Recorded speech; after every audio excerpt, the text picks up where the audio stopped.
חוזרים חזרה למוזיקה ישראלית, שיר מספר 5, ניגונים, מילים פניה ברקשטיין, לחן דוד זהבי, עיבוד אריה לבנון ועיבוד לחליל של יואב בילינסקי. השיר ניגונים נכתב בשנת 1944 על ידי המשוררת פניה ברקשטיין בשעה שבאירופה התחוללה השואה. השיר מתאר את עולם הדימויים שמעבר לחשכת התהום, בין שיריה היפים לילדים, פרפר נחמד, האוטו שלנו גדול וירוק. מכירים את זה?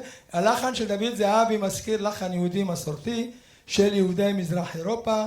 לדוד זהבי לחנים רבים ויפים כמו אלי אלי, יצאנו את, אני נושא עימי, החליל אשר הלחין בגיל 10, וכמובן השיר שנבצע היום, ניגונים.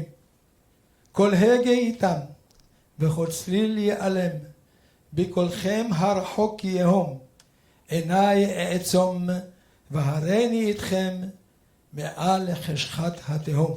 נגינה וחליל, רובי הוד. על הפסנתר, שירה בעוז.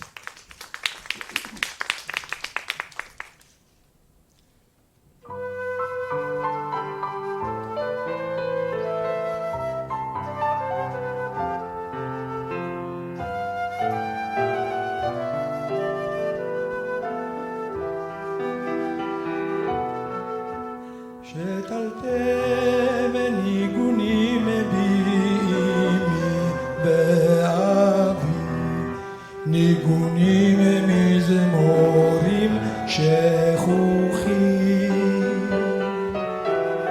גרעינים גרעינים נשאם לבבי, עתה הם עולים וצומחים.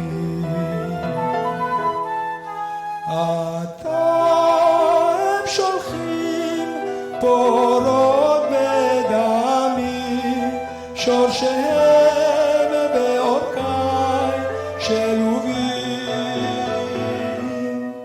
ניגונך אבי ושירייך עמי, בדופקי נעורים ושבים.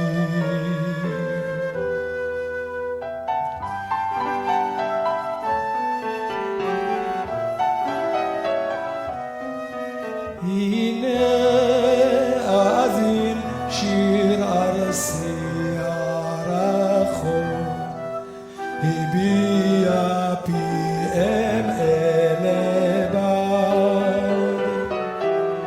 הנה לי תזהרנה בבמה וסחור, איכה וזמירות של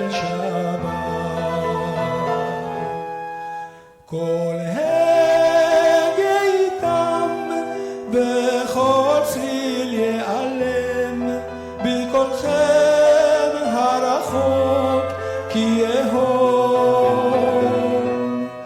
עיניי אעצום והרני איתכם מעל לחשכת התהום.